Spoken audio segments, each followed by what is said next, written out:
Hey everybody, I hope you're doing well today. Thanks for joining me for day 72 of Take a Journey with Me. Today we're going to speak about Lot's wife. Lot's wife in the times of Sodom and Gomorrah are unfortunately very relevant to the days we're living in now. And gleaning from women in the Bible has mostly been very positive and very powerful and enlightening. However, this one is a powerful lesson, but not positive or happy, unfortunately. You can find the story in Genesis chapter 19, verses 15 to 26, as well it is mentioned in Luke chapter 17, verses 28 to 33. Lot's wife is another woman in the Bible whose name that we do not directly know. However, the meaning of her story comes through loud and clear without us having to know her name directly. Let's first read the account together regarding Lot's wife in Genesis. Genesis 19, verses 15 to 26 reads, with the coming of dawn, the angels urged Lot, saying, hurry, take your wife and your two daughters who are here, or you will be swept away when the city is punished. When he hesitated, the men grasped his hand and the hands of his wife and his two daughters, and led them safely out of the city. For the Lord was merciful to them.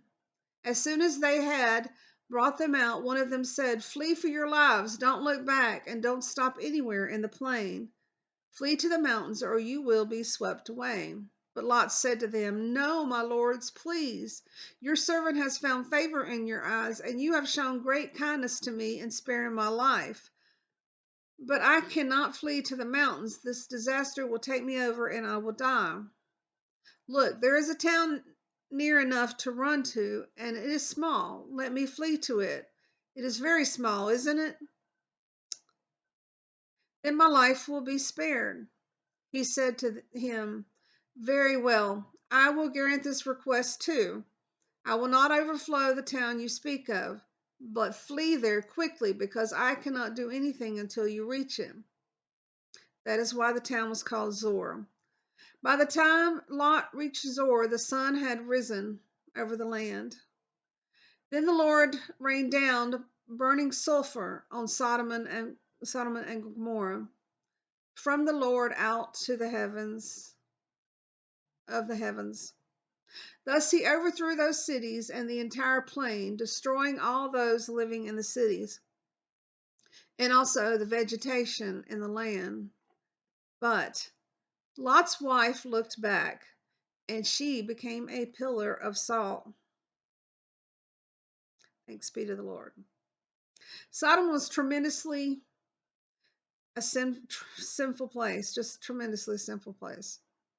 This reminds me of how Jesus had Noah build the ark and destroy anyone that did not get inside the ark with him, because those days were extremely bad as well.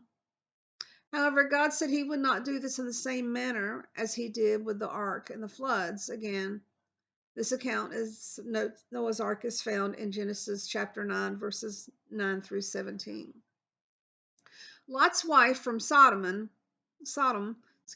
and their daughters were born and raised with their mother where she was from and with him. Why do you think she turned back? Do you think she enjoyed the life that she was living? Do you think she was sad to leave others behind that she knew and grew up with, lived with? Have you ever turned back and wanted to go back to the life you were living before? Have you ever wondered what it would be like to have just one more day out there? Are you glad or sad to have changed the life that you were living before?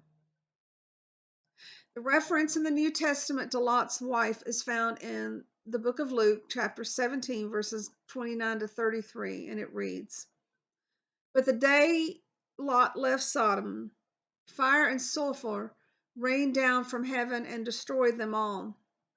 It will be just like this on the day the Son of Man is revealed. On the day that no one who is on the housetop with possessions inside should go down to get them. Likewise, no one in the field should go back for anything. Remember Lot's wife? Whoever tries to keep their life will lose it, and whoever loses their life will preserve it. Thanks be to God. Is it just me, or does this sound extremely like the days and times we're living in? Are you too attached to this world and the sins that you're living in? Do you desire to be better but keep circling back to the old ways and the old places that you went to and the people that you partied with? This world today is telling everyone it's okay to live anyone in way they wish to do and things they want to do. Things totally opposite of the Bible. It is scary knowing how far in the pit our world has come. Will you help me in praying for our world today? Change is scary.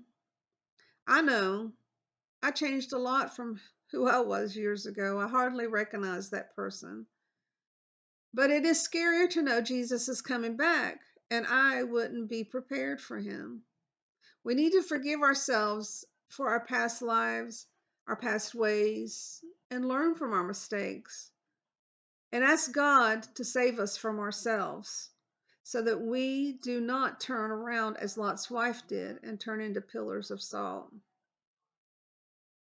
I love you all. I hope this has been helpful, and we just need to keep our world in prayer because it's scary times out there. But with God, we can make this. Just always be prepared for his return. Always have him in your heart, and it's amazing what kind of changes it'll make in your life. God bless. Bye bye.